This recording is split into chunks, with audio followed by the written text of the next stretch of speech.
Welcome back to Represent the Vote. I'm Karen Finney. This is the second episode in our 2020 election series, and we've got a lot to talk about. In this historic year for Black women, we are on the ballot, we are the critical voting bloc, and we are leading activists and organizers mobilizing our people to vote. But it's critical that we look beyond just the top of the ticket. There's a record number of African American women and women of color running for office this year. Why is this so important? How can we as Black women again impact the outcome of the election? We're about to find out.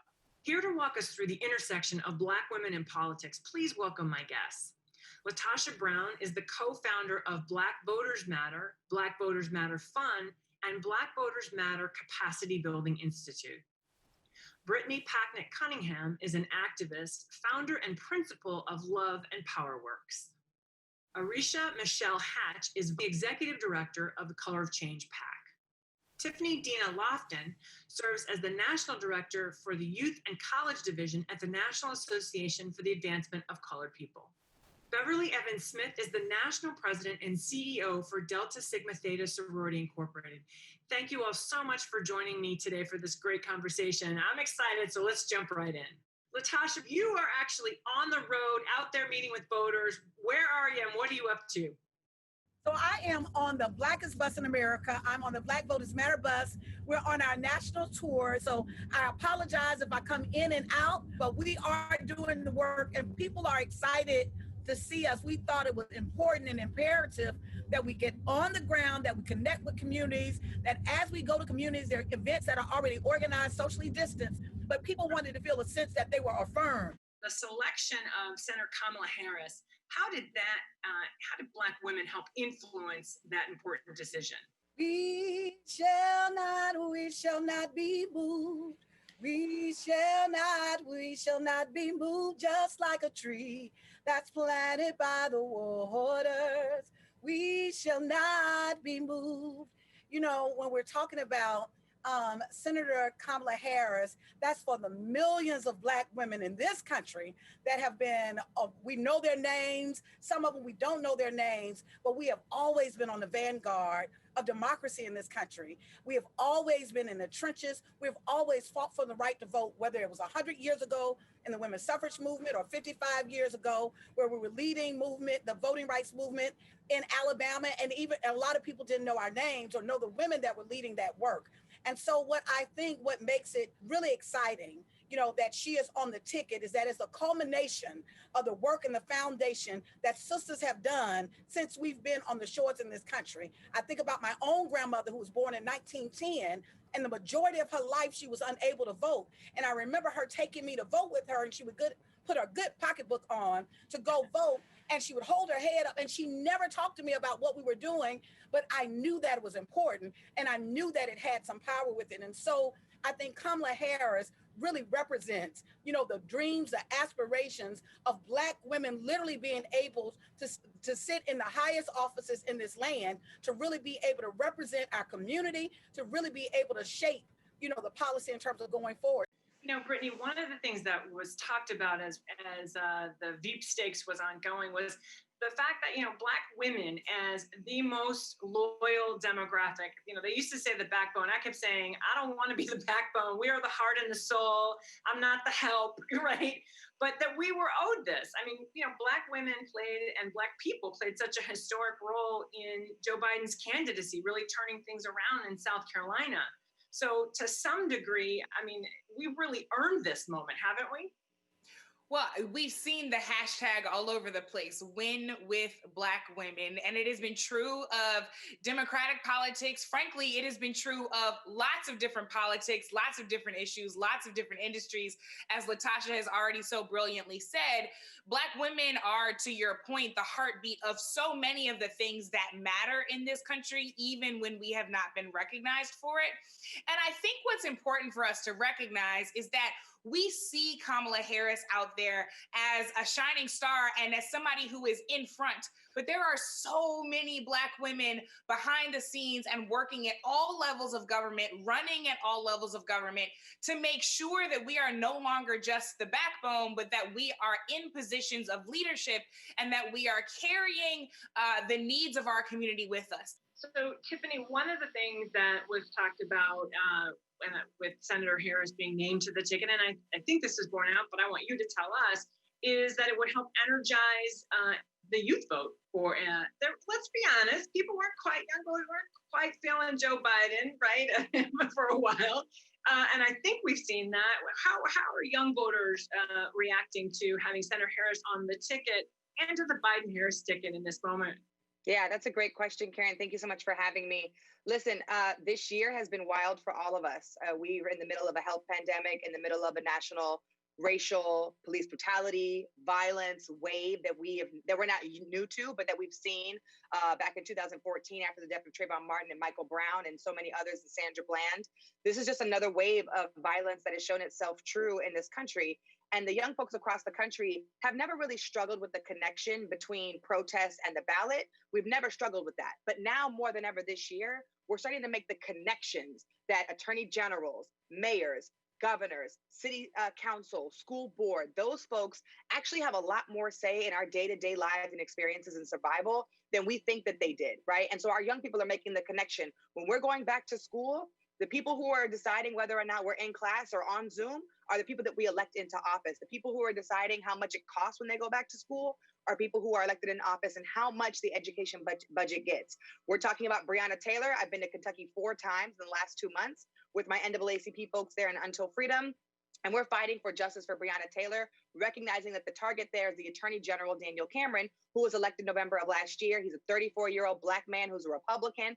And folks are making the connection that, listen, I know that protesting in the street is necessary. I know that changing my avatar on Instagram is necessary, but I'm going to make sure that I vote on November 3rd and then continue to hold elected officials accountable. So right now, the question has been for my young people across the country. I work with 25,000 young Black people in chapters in over 47 states. They're asking themselves right now, which candidate and which ticket and which ballot initiative is going to be able to get them closer to the agenda that Black people have always had. So yes, we care about the enthusiasm between the candidates or lack thereof, but the real question is, no matter who's in the office and in the position, we still have to fight for our agenda.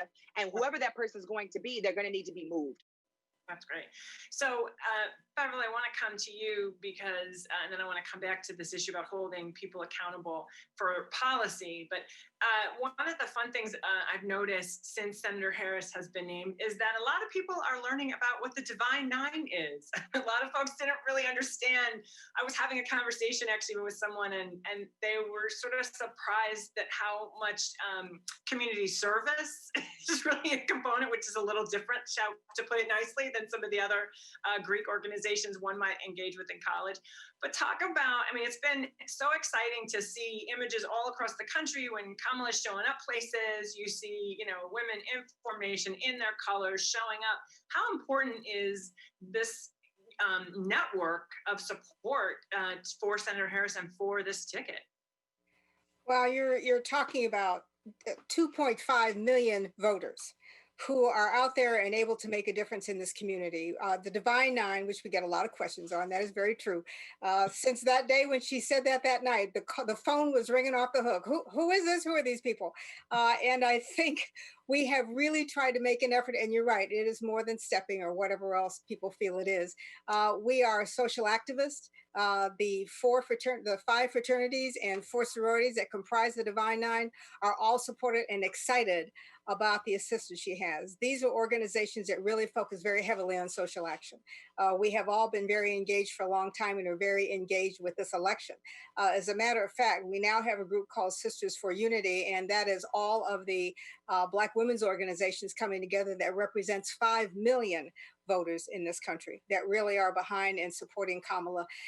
She's more than a representative of just the Divine Nine. I think, as we've said, she's a representative of people who really understand the issues at hand. Arisa, I want to come back to this point about Senator Harris's record and, frankly, Vice President Biden's record, because, there have been some questions and concerns. And so I guess, to kind of the point that Tiffany was making, when you have people looking at the record, how do we talk about, or what are you hearing from people in terms of what concerns they have? I'll just put it out there, her record as a district attorney, although I think I would argue that if you look at her record since she's been in the Senate, it's an impressive record. And it's an important record.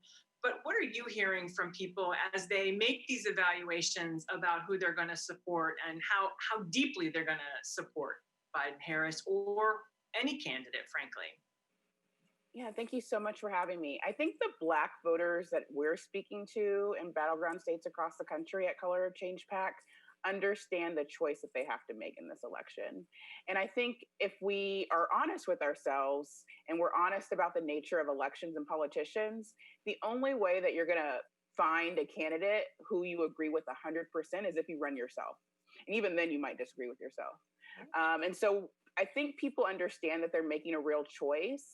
I think people understand that the right is setting up barriers and hoops that we all have to jump through in order to make that choice, in order to participate. Sure, there are concerns about her work in law enforcement, being a district attorney.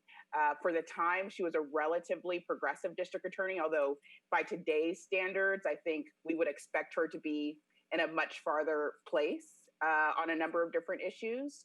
But that was the reality of being a district attorney when she was a district attorney, the reality of being an attorney general when she was an attorney general. I think this election for so many people comes down to who is competent. I lost my father in early March before the shelter in place happened. And to watch the vice presidential debate, to watch Pence sit up there and lie, talk about their administration as being an administration that follows science, even though we knew that they knew back in January, I'm offended. I'm offended as someone that has lost someone that I loved.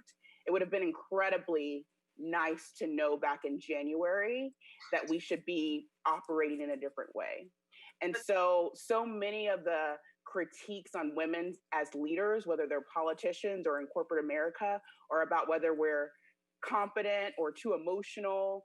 And I think there's a clear winner in who's the most competent to lead us through the challenges that America is facing today. Frankly, when I looked at the debate, I thought, Arisa, to your point, the plexiglass on the stage said everything about how this administration has completely failed. But I would be remiss if I did not talk about, I have to say, I knew that she would be prepared. And I think we knew Vice President Pence was going to do some kind of shenanigans, maybe interrupting, unclear. I'll tell you, I helped prep Senator Kaine in 2016, and Mike Pence was much more aggressive with Senator Harris than he was in 2016. She had to say the following sentence 43 times. I'm still speaking. I'm speaking. Excuse me. I'm still speaking. But I think this is supposed to be a debate based on fact and truth. And the truth and the fact is Joe Biden has been very clear. He will not raise taxes on anybody who makes less than $400,000 a year. He said he's going to repeal the Trump tax cuts. Mr. Vice President, I'm speaking. Well, wait. I'm speaking. That was outrageous. And I just thought she handled it so beautifully. But what I want to mention, and Tiffany, I'm going to come to you on this, is what did that represent? I mean, seeing her in that moment, obviously historic, first Black woman on the vice presidential stage, but having to handle this white man who his white privilege was flowing all over that stage. What did you see in that moment? So it was unfortunately too familiar for me.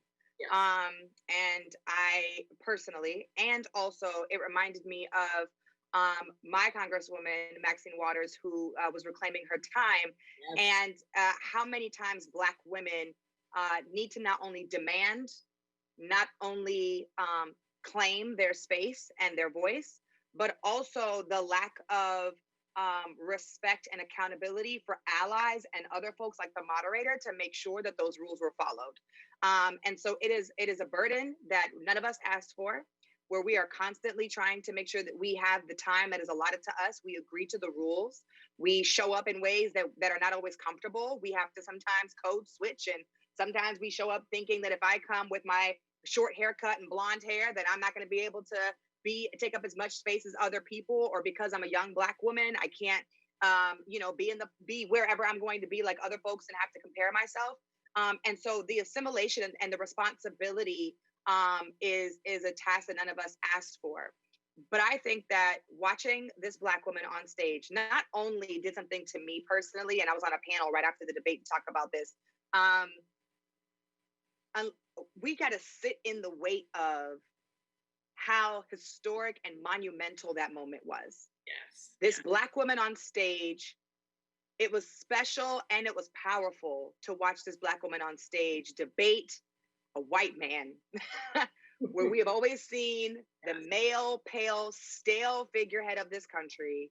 And for so many of us, not just Black women, I think, but women of color, period, to be represented on that stage, and for us to have to hold our ground, for us to be able to conquer and claim the time that we work so hard and that we are so supported in standing in. And so, unfortunately, so many of us are used to it. I think that hopefully this will be a conversation that doesn't just end after the election, that we continue to talk about how silencing and not following the rules is a thing that white men do, and we got to hold them accountable to it. But I am so incredibly inspired and empowered from watching her say that. I don't like her saying it 43 times. I'm not sure if that was the actual number, if you were exaggerating. If it was 43 times. Oh, trust me, it was. He interrupted That's wild. Her and Susan Page 43 times. That's wild. And so we need to have that conversation past the election, right? Like, this is a continued conversation. And even if whatever happens on November 3rd, we still got to claim our space. And so that shouldn't be a fight that we have to do. But I was incredibly inspired and moved by her decorum and her Blackness and her Black divine femininity and the power that she used on that stage. So, and switching gears, one of the things that I thought about in that moment too, I mean, I worked with Stacey Abrams in her 2018 race for the governor. We've never had a Black woman governor in this country. We've only had 2 Black women senators, Kamala Harris being one of them. So as we are, in this historic election, trying to claim our spaces, we do have a historic number of Black women who are running for office. And, for Congress, for the Senate, actually, which we may get another Black woman senator, which would be fantastic, and obviously other down ballot races. Brittany, one of the things that I was thinking about in that moment, watching that, is also what that meant for, and the challenges that Black women candidates face all the time, not necessarily on the vice presidential debate stage, but let's talk about some of those challenges, from, raising the money to just getting your campaign off the ground. Why is it so hard, given that we've led in so many spaces? Why is it so hard for Black women candidates? It's hard for Black women candidates because America is very used to loving the labor that Black women provide, but not our actual lives and humanity. This is consistent over time. We have watched Black women have to raise other people's children, manage other people's households, run other people's businesses, and yes, save other people's political parties, all without the recognition and the support that we actually deserve. Black women candidates, when they put their hat in the ring, are already at a disadvantage simply because they are Black women. And I want to be very clear here. It's not just because they are Black, and it's not just because they are women. When we understand the principle of intersectionality that Kimberly Crenshaw gives us, we understand the unique effect of misogynoir. We understand the unique ways in which oppression rears its ugly head against Black women. Black women are already at a disadvantage when it comes to fundraising, to staffing, to people actually believing in their vision, and to people's ability to see them and picture them occupying higher office. This idea that we've never had a Black woman governor in the history of this country, even though We should put that with an asterisk because Stacey Abrams was the rightful winner of that race. Yes, But the fact that history still has not been made in the year of our Lord 2020 says to me, once again, that they love our labor, but not our lives. And so what it is going to be up to us to do is to do exactly what President Smith talked about, for us to come together as a community, because nobody shows up for Black women and loves Black women like we do for ourselves. So we're going to have to raise the money. We're going to have to do what LaTosha does every day and knock on the doors and register the voters and engage the people. We're going to have to go and pick up our church groups and our Bible studies. We're going to have to knock on the doors on our block and the folks in our mutual aid society and get people in order, not just for the election, but for every day thereafter, to make sure that Black women are supported in all of the spaces of leadership that we deserve to occupy. I pointed out to several folks when we were talking about, Kamala and that debate, and I said, well, that's just a Wednesday for most Black women. I mean, Exactly. that's what we do. I mean, that's right. That's right. We also face some real challenges in terms of people thinking whether or not they're viable. I mean, I know you helped in Stacey Abrams' race, and as you know, in the beginning, she couldn't raise the money because they thought it was impossible that a Black woman could win in Georgia, which, by the way, I'll point out, she got more votes than any other Democrat that's run in the state of Georgia. So we'll just put that out there. But can you talk a little about what some of those stereotypes are and what some of the racism and the sexism that Black women also face as candidates? My advice to Black women is, in many ways, we've never had the luxury and the privilege of being able to come to the process with the tools that other people have. We have always been barrier breakers, and we have to continue to be so. We have to run anyway. We have to run and use our power and tap into our networks, because what we have relationship capital. And we've always been able to use our intellect, our creativity, our innovation, and our relationship capital. In addition to that, we've got to put more pressure on how we've always showed up for other people. We've got to also put pressure on them to show up for us. We need deeper investment. If Black women are the base of the Democratic Party, then Black women should be getting a lion's share of the resources and investment in our candidates. There's another issue that we have out there that we face, and we actually have a training program for Black women to run for office. We think it's important. We want to sit at every table. We want to take what Shirley Chisholm said, our Delta Sora, and that is if they don't bring you a seat at the tables, you bring your own folding chair. But we are sometimes our own worst enemy. And I think the things that Brittany talked about in terms of the fact that we have to get out there, that people demean us, that they overlook us, we do the same thing to ourselves. Because of the environment we live in, we are under the impression in some cases that we are not good enough to stand out there and do that we will not be supported. There is still an issue of uncertainty because of the environment we live in every day, because of what happens in the workplace. You cannot help but internalize some of that. We have to come to our own defense and support each other in terms of, when we say to someone, you really need to run for office. I'm just not sure. There's too many barriers to it. We have to find a way to come together to get rid of those barriers, but we also have to make sure that we are building each other up, that we are not playing crabs in a barrel and pulling each other down. If we see that potential in someone, we have to help them to realize their potential, regardless of the odds and what happens every day in our environment. Getting overlooked in a store where somebody waits on somebody else, or in the workplace, being overlooked for those promotions. After a while, that begins to feed on your spirit. And we have to acknowledge that and find a way to address that in terms of supporting each other. When we see someone who has those skill sets, we have to be smart enough to acknowledge them, to pick them up and find ways to support them and help them in terms of running for office. That money is critical. That participation in the community so that they're visible is important, to make sure, regardless of the ethnic background of the community, they see strong Black leaders in different places in their community that are working on volunteer places. Get out there, be in front of people, be bilingual, if you will, in terms of the racial background of people, so you can speak both languages. Help us to do that. But we have to make sure that we set in place those training opportunities, those opportunities to lift each other up, the opportunities to help people recognize the skill sets that they have that they don't realize they utilize every day. We have to tap dance every day. Yes, we do. In the workplace and other places. And while we're tap dancing, we might as well tap dance our way straight into a seat at the table. I want to switch gears because Black women really were started to sound the alarm on what has become, not surprisingly, I should say, the top issue, I think, in this election for Black people. Obviously, COVID is top of mind and impacting our lives, but also combating racism and, of course, criminal justice reform and policing reforms. Whereas I think what we've seen over the summer, white voters, our allies, are coming out and joining us in protests to make their voices heard. Certainly the way I think about it, this is our lives on the line when we think about these issues and we think about the possibility for change. And I guess the place I want to start, Brittany, before we as a group get into talking about some of the specifics of the policies that are being discussed, talk a little bit about what's the ideal, because I think sometimes, we end up in policy conversations where we start with what's on the table being offered to us instead of saying, let's take a step back and what's the ideal. And Brittany, I'm going to start with you, and then Arisa, I'm going to come to you on this one.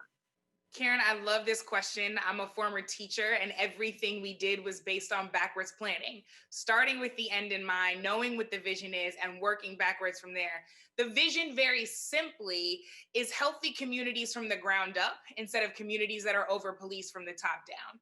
And that means that we have to much more deeply invest in the social services and community building efforts that we know work for us. Livable wages, healthy water and air, and access to healthy foods, a strong system of education, safe and equitable housing, access to employment, and yes, an end to the carceral state and this current system of policing. A lot of folks have heard this idea of defund the police, and they ask, what does that mean?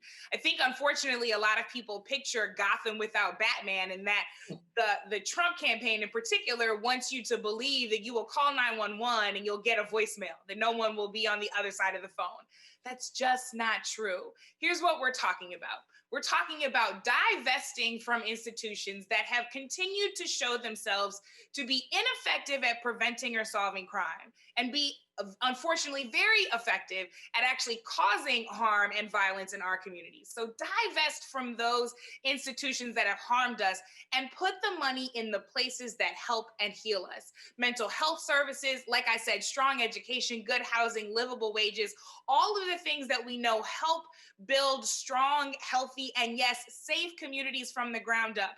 So that when you pick up the phone and you call 911, or in some cities 311, or whatever number they're giving you this week, that when you pick up the phone, the person who answers is someone who is uniquely positioned to answer to your need, whether it's a need of homelessness or an issue of mental health, a mental health crisis, instead of someone who has a badge and a gun and treats Black skin like it's a threat. So this is actually what we're talking about when we talk about the ultimate vision of public safety and reimagining our communities in ways that keep us safe, healthy, and whole. That is the agenda that we are consistently working toward. And again, creating better conditions step by step to get us there is the work that we are all about doing. And Arisa, there's been obviously a lot of focus in this election, the presidential election, about Biden-Harris and their plans. But I think some of what Color of Change has so brilliantly done, and this connects back to what Tiffany was talking about in terms of how do we make those direct connections for people, right, between action and power and change, really bringing people to focus locally. And will you talk a bit about that and why that's so important? Because this kind of goes to one of the important themes of this series, which is we got to vote at all levels because it all matters and it all impacts our lives. So will you talk a bit about that, Arisa? Color of Change really specializes in giving people something easy and strategic to do that adds up to real world change for Black people. And in the aftermath and at the end of 2015, we were frustrated. There were these videos coming out every single day, it felt like, of Black people being murdered. And there were no indictment. And we had to really rethink what our theory of change was. Petition after petition wasn't working. And we were debating around a table, and we just kept coming back to the prosecutor. The district attorney was the problem in so many of these situations. The district attorney was the reason that George Zimmerman got to stay out of jail for however many days. The district attorney was the reason that Eric Gardner, that Michael Brown, that Sandra Bland got no justice for these horrible atrocities. And we started looking into research. And what we found is that there are more than 2,400 elected prosecutors across the country. And yet more than 80% of them run completely unopposed, which meant that people didn't even know they had a choice at this level. I didn't even know we had a choice at this level. More than 90% of them were white men. And so we just sort of stumbled on this point where we were like, this is the place where we need to intervene. Not only do we not need more diverse representation in those offices, but we need to redefine what a progressive prosecutor looks like. For so long, these folks have been profiting, building their careers off this tough on crime mentality. And we needed to rewrite what that could look like. And we had a lot of trepidation because, you know, I went to law school. And I remember I was there at the career fair and someone asked me, I loved criminal law, like it was my favorite class. And someone came up and asked me if I wanted to be a prosecutor. I was like, absolutely not. Like I would never want to do that. But we actually need more people. If I was the person that I was today, if I was more woke, I would say, yeah, actually, I need to go into that system and try to change it. Try to intervene in that system, try not to become overcome by that. And so that's what we've been doing. We've been electing prosecutors who are more accountable to Black people and Black communities across the country. I think Brittany said it so beautifully, like, what is the ideal? And there's nothing that I would add to that vision, but for that, I think we need to push to have decision makers, not only politicians, but also folks in corporate America, folks in all other folks that are running the local grocery store to be more accountable to Black people. I want people in positions of power that go to sleep each night afraid of disappointing Black people. And I think that's what elections are about. I think that's what our tech accountability and corporate accountability campaign work is about. It's about actually having people pay a price for their refusal to care about our livelihoods. Are we doing enough to reach out to young voters, particularly young Black men, in this election and beyond? Because that's where I feel like we're not necessarily hearing those voices the way we should be. Yeah, that's a fantastic question, because my favorite part of my job is uplifting the stuff that folks don't see. So at the NAACP, we've already been working with over 200,000 volunteers over the last couple of months to not only send voice messages, text messages, emails, lit drops. If I can get up right now, I can go get the materials because my house is turned into my office, and we have pledge cards and QR codes and T-shirts that we've sent across the country to all of our volunteers to help us get out the vote and to make sure that folks have what they need. We have a national partnership with Rock the Vote and Vote.org to make sure that folks can send people links digitally in this new physically distant world that we're in to register voters across the country. We're partnering with Politicking the App, which is a Black-owned, crowdsourced, nonpartisan voter guide that people can download right on their phone, where they can get the information that they need about the candidates and the ballot initiatives in their communities. And then we've also been working with folks like Black Men Build, who is an organization that has Black brothers across the country that are going to turn into poll workers to make sure that our communities feel safe and that they have what they need on November 3rd. And we're recruiting people early to vote so that they can get the stuff that they need, so that they don't have to wait till November 3rd. We have a National Voter Education Week that we've done. We did Black Voter Day that we did. So these young folks that are leading across the country are making the connection, not just with the activations and civic engagement, but these same young people who are registering voters across the country, who are turning out people to the polls early and who are getting people their voter guides, are the exact same young people who are turning people out for George Floyd, Ahmaud Arbery, Breonna Taylor. So I want folks to recognize their proximity to the work, right? Whoever we follow on social media is what we're going to see.